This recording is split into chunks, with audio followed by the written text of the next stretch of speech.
Joining me now, NBC News White House correspondent Kelly O'Donnell. From the conflict zone in northern Syria, NBC News chief foreign correspondent Richard Engel. And with me from the Hill, Illinois Republican Congressman Adam Kinzinger, who sits on the Foreign Affairs Committee. He's also an Iraq War veteran and member of the National Guard. The president went on for quite some time, Congressman, about what's happening in Syria.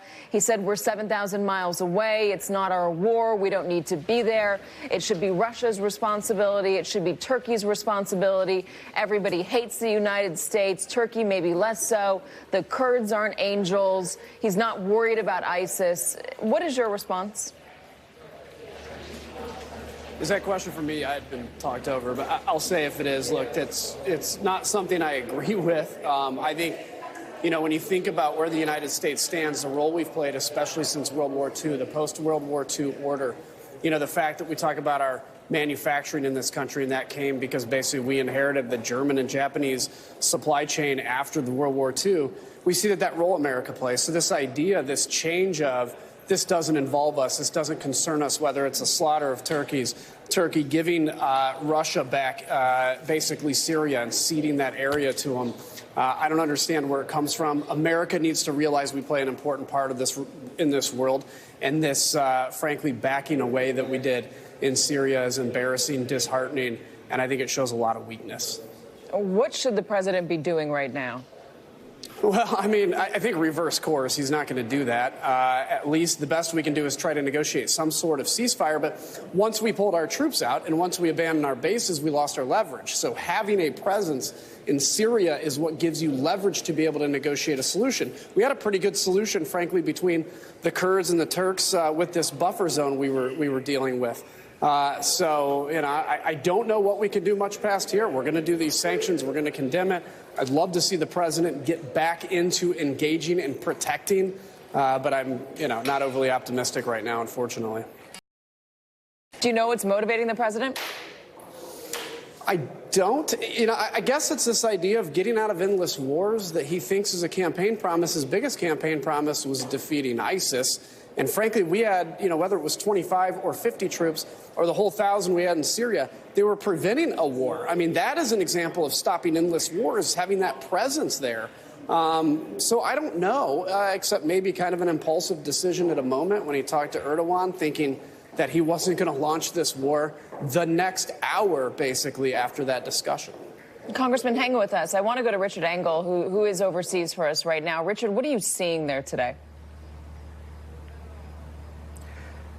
So we speak to Kurdish commanders. They say they are witnessing ethnic cleansing right now. So when President Trump says the Kurds are safer now than they were before, that is absolutely not the case. The Kurds are running for their lives. They are in a fight against Turkey. They are in a fight against Turkish-backed militias, radical militias that include former members of ISIS and al-Qaeda, according to multiple officials. So the Kurds are being pushed off of their land. They're being killed. There have been atrocities already carried out by these Turkish-backed militias that have pulled people by the side of the road and executed them on the spot. That is happening now, and that is happening as U.S. troops are still in this country, still close by to these atrocities, close by to this offensive, but ordered not to intervene. This is a major moment for the U.S. military, for the U.S. history, where you have American troops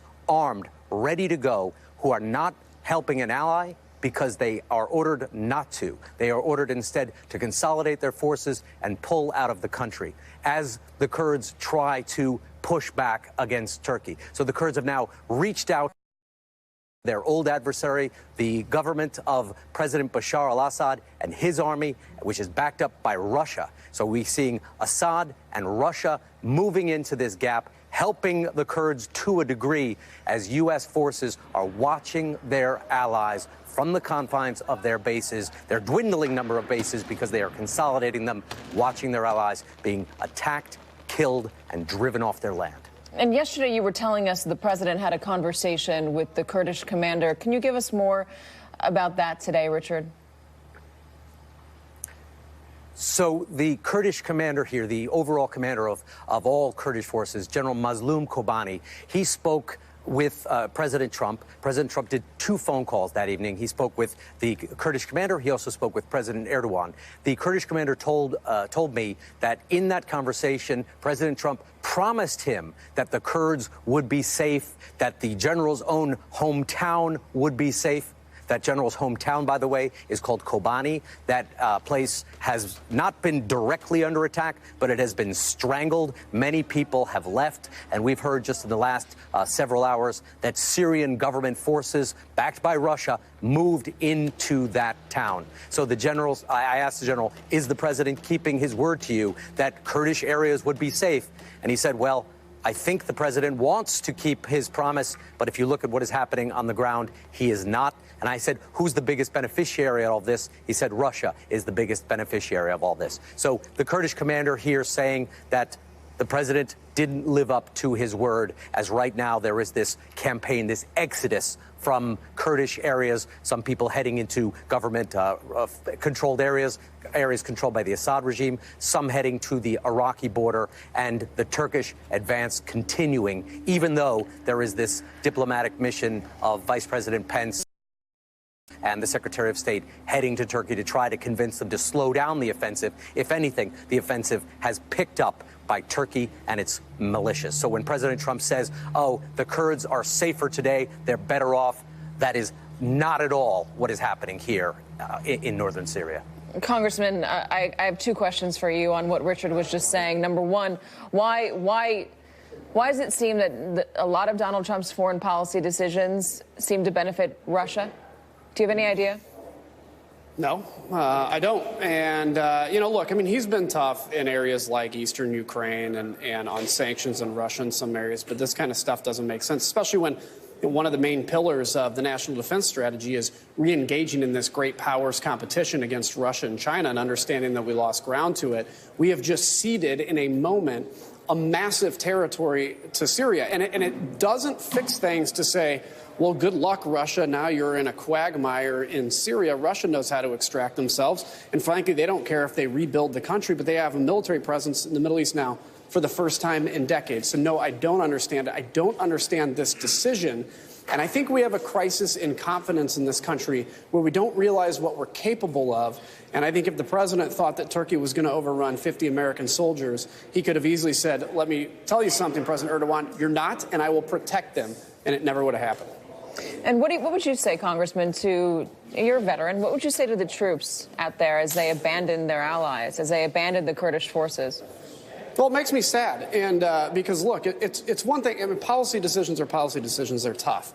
You know, if the president said we're going to extract ourselves from this situation in the next few months, and here's the process, but literally to wake up and these special forces soldiers basically live with these guys to train them and teach them, and they get a call the next morning, get out. There's a war, and now they see them engaging in a war. By the way, this is after the Kurds basically pulled down all their defenses and pulled their heavy weapons back against Turks. It's disheartening and it's saddening more than anything. Kelly O'Donnell, I'm sorry to make you wait. I know that there was talk this morning that Vice President Pence was going to Turkey, and then Erdogan said that he wasn't going to meet with Pence, and then Erdogan's office saying that he would. Was there a phone call between the White House and Turkey, the president and Erdogan today? Not that we're aware of, but certainly the vice president is planning to go, and it is our understanding, and the president also spoke of this, that he will be meeting with President Erdogan, and the president said that some others in the U.S. delegation are holding other meetings. What the president seems very disconnected about is that any relationship between his decision and then the need to send the vice president.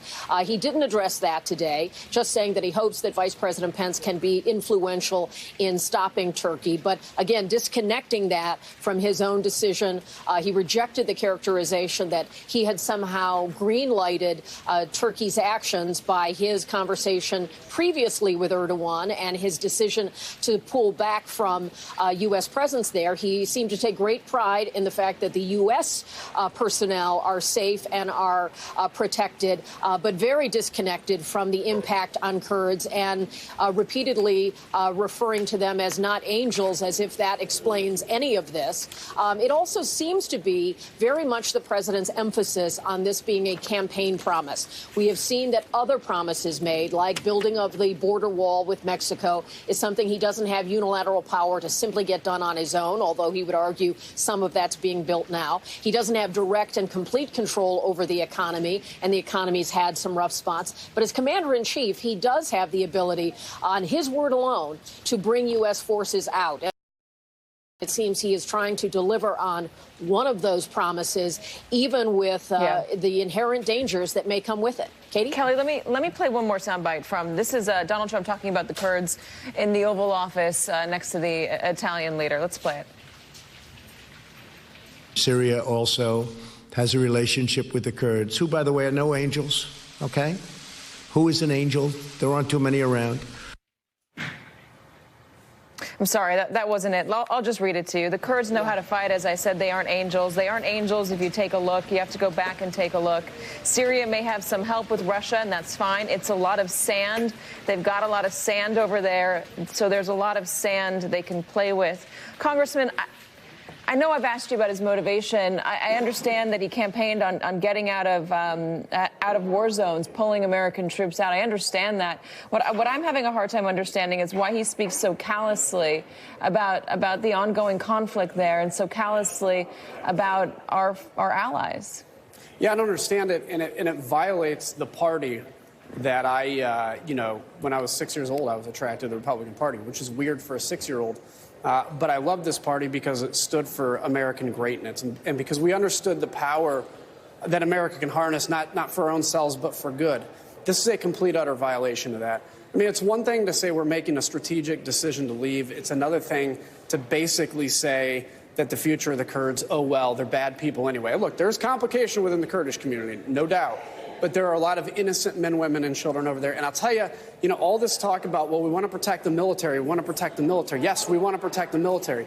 But the military raises their right hand, signs on the dotted line to do the things that 99.9% of Americans should never have to do because they're willing to make the tough sacrifices. So the end state of anything shouldn't be just to protect the military. It should be to protect the American people. And by reconstituting ISIS, we violated that oath, frankly.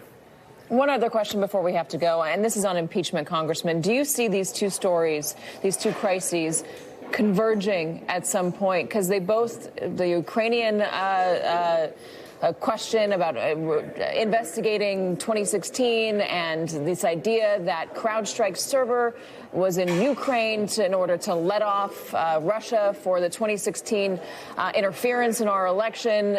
This right here benefits Russia. Do you see these two stories merging? And does it make you more concerned about the president's decision making? No, I don't see them merging. I am concerned about the decision-making. And I've said on the Ukraine story there are some questions that we need answered. Where the Democrats made a mistake is they jumped on calling it an impeachment inquiry, so you already say what the end goal is. We want to get answers to this. I don't see them necessarily merging now, but look, news changes every day in this world, and if you wake up and it's a quiet day, it won't be much longer. What are your questions, just out of curiosity? Yeah, I think my biggest questions are, why was the aid held? I remember being in a Foreign Affairs Committee meeting when we got word that the Ukrainian aid was held. What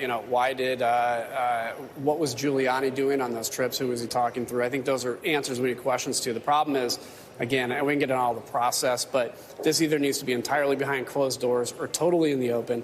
And right now, this selective leak and then saying the goal here is impeachment, it's really poisoned the well. But we do need answers to some of these questions.